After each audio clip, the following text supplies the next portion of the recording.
Hello folks, and thanks for watching True Stories with me, Sherry Weens.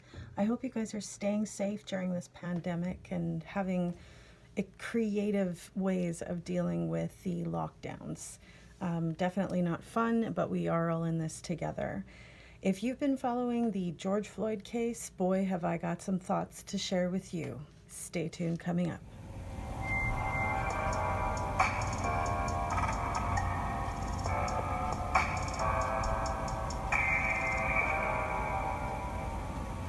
Now, as many of you may or may not know, Mr. George Floyd was an African American man who was held down by the police department in an excessive force sort of situation that ended up ending his life. A ride to the store, the corner store, to grab some cigarettes ended up being the final moments of Mr. George Floyd's life. Very young, 46 years old, much of his life still ahead of him. He encountered a gentleman, an officer by the name of Derek Chauvin. Now, if you watched the trial of the judge and the jury reading their verdict decision, you would have saw the facial expressions that Mr. Chauvin, and his last name, it really is similarly fitting to me, like chauvinistic. Like, he was given an opportunity so many times to get off of George Floyd. I mean, the man wasn't even resisting. So for him to be power tripping over thinking the man's resisting when he's not resisting, he was just being vocal. He wasn't physically being, violent. Which brings me to my next point. What gave the mean officers worldwide the idea that they could just continue on this frenzy of mayhem? It's nothing short of chaos when you have a person in a position of power that's completely abusing that position of power. And here in this case, Mr. Derek Chauvin, he really didn't seem to care too much. He wasn't self-aware of his own bodily strength over top of this man. He wasn't self-aware that there was 3 other officers around him that were helping him with this man. He didn't need to use that lengthy 9 minutes on the man's neck, for crying out loud, in order to subdue a man who wasn't even resisting arrest. Like, what the fiddle? Sorry, but I honestly watched all of the videos and waited till the end in order to give you my video and tell you my thoughts, because this is just flabbergasting that we as society and citizens have to listen to the law. We have to obey the rules and regulations that are happening in and around here. But then we have mean, bad officers that are out in the world that just don't care. Just don't give a flying whatever, and they're going to just do whatever the heck they want. They're above the law. Nobody is above the law, honestly. Everybody needs to abide by the same laws, the same rules, the same regulations as one another. If anybody's abusing that, you're already in the wrong. If you get away with it here on Earth, you're going to pay for it later on when you have to be held accountable for all of your actions here on Earth. But I guess it depends on what you believe is going to happen later, right? Back to George Floyd. This man wasn't even resisting this arrest, and he was complying. He was being docile. He was being complacent. In fact, he was being laxed. Like he fell on the ground a few times. As an officer, he should have been listening to the criminal in question. You can't just automatically come with force when nothing is even antagonizing or warranting that kind of force. I thought it was pretty interesting that Mr. Chauvin had 17 prior complaints against him as a law enforcement officer. He even had one deadly incident with a shootout. So it's really disturbing that somebody that can be in that position of power can be given chances for such an action. That should just not be excusable based on that person's temper telling another story about what they think happened. Because if there's proof with the body cam footage and there's proof with other people that are recording around the situation, there's no argument there. Proof's in the pudding, you can see it with your own two eyes. And at one point, one of the officers was even telling him, well, get up then, get in the car then. Are you going to get up? Are you going to get in the car? And I mean, Mr. Floyd had already been complaining that he can't breathe for like 5 minutes and nobody's listening to him.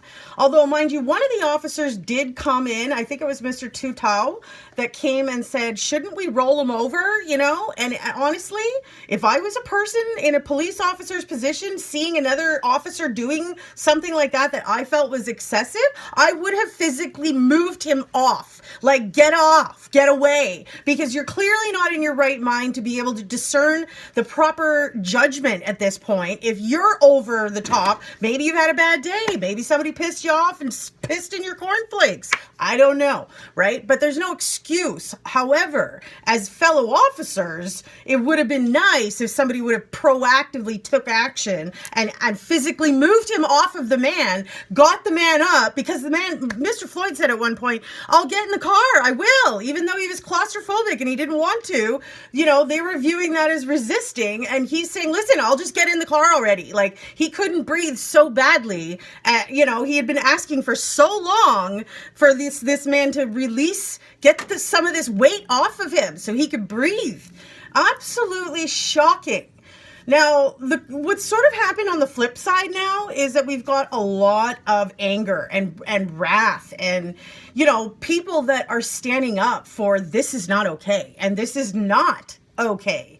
But we can't turn around now and start abusing the officers, because not only do you not necessarily even know if, you're in the midst of a situation and you happen to cross an opportunity of an officer, but you don't know the person. So you don't know if that's a good officer or a bad officer. So, I mean, you really can't start discerning on the streets who you're going to attack and who you're not.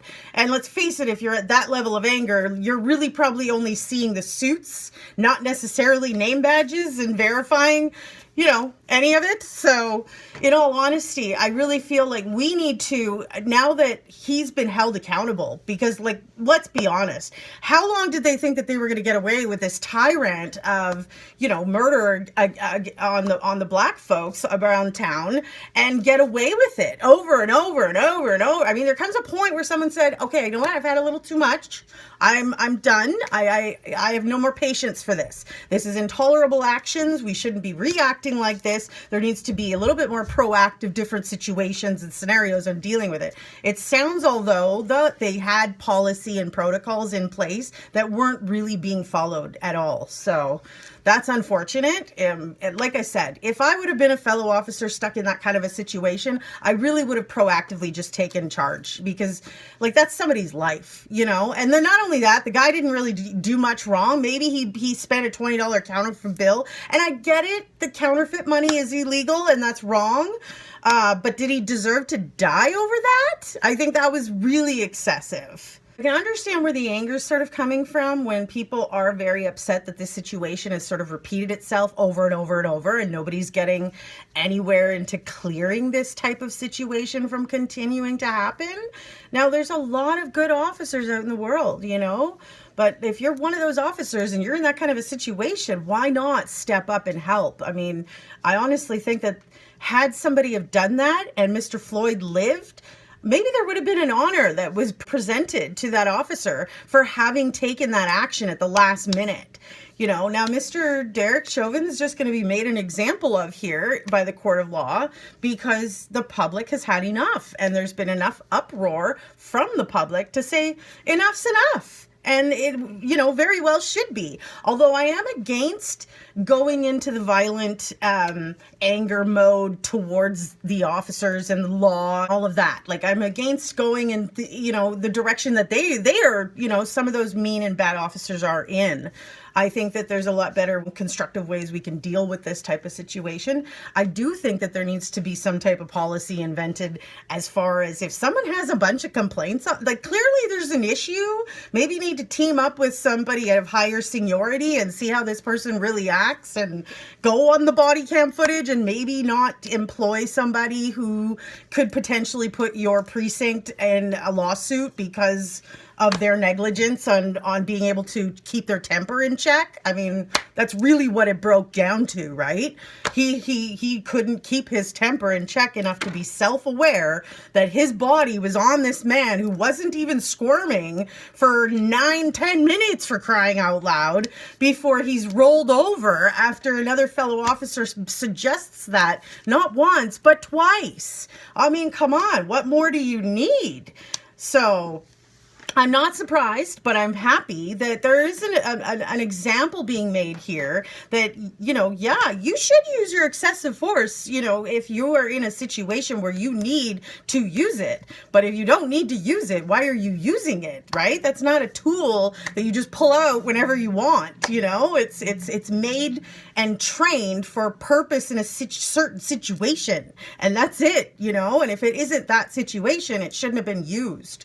Period. But that's my opinion and take on it. I'd love to know your thoughts. You guys know how much I love hearing from you. Please, I'd love to hear your take on this entire case. What was the most profound, shocking moment in your mind of a detail or something that happened? Please explain. Tell me your thoughts. I'd love to hear from you, and I will respond to all of you. So bottom line, my point is neither side should be overreacting at all. Like, we should be keeping the peace, and we need to make an effort individually, collectively, in order for that to happen, right? So I appreciate all of you guys viewing, and, you know, thank you so much for staying tuned for True Stories with me, Sherry Waynes, TGIS. Thank goodness it's Sherry.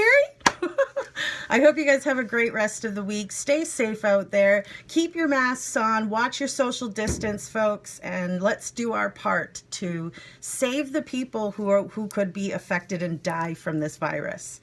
Thanks for watching. Bye for now.